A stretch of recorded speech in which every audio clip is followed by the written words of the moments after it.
பத்தி நம்ம பார்த்தோம் இல்லையாமா? டீச்சர் போர்டில் எழுதி போடுங்க பாருங்க, கவனி. க என்ற எழுத்தும் கண்ணதாசனும். சரியா?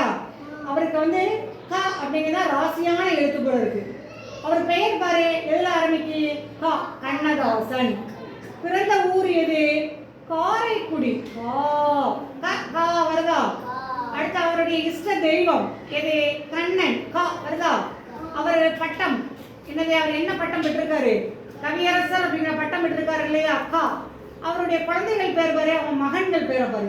காந்தி, கமலநாதன், கண்மணி சுப்பு, கலைவாணன். ஃபர்ஸ்ட் லெட்டர் ஃபுல்லா எல்ல ஆரம்பிக்குமா? கால ஆரம்பிக்கு. அடுத்து மகள், மகளுடைய பேர் என்ன பேரு? கலைச்செல்வி. அதோட ஃபர்ஸ்ட் லெட்டர் என்னது? கா. அடுத்து அவருக்கு ஹெல்ப்பா இருந்த உதவியாளருடைய பெயர் பாரு, கண்ணப்பன். அதுவும் ஃபர்ஸ்ட் எல்ல ஆரம்பிக்கு, கால ஆரம்பிக்கு. அப்ப அவர் எழுதின புத்தகங்கள் எல்லாம் பாரு. கடைசி பக்கம் கண்ணதாசன் கட்டுரைகள், கண்ணதாசன் கவிதைகள், கண்ணதாசன் கதம்பம், கண்ணதாசன் கதைகள், கல்லறை சாசனம். ஃபர்ஸ்ட் லெட்டர் ஃபுல்லா பாரு, கா கா கான்னு இருக்காமா? அடுத்து பாரு, கண்ணன் அருளிய பகவத்கீதை, காமினி காஞ்சனா, கண்ணதாசன் பயணங்கள், கடல் கொண்ட தென்னாடு.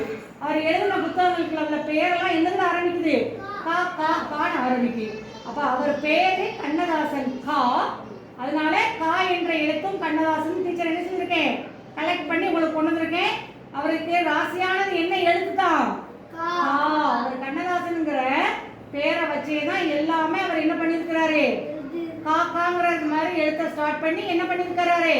எல்லாருமே செஞ்சிருக்கிறாரு. ஓகேவா?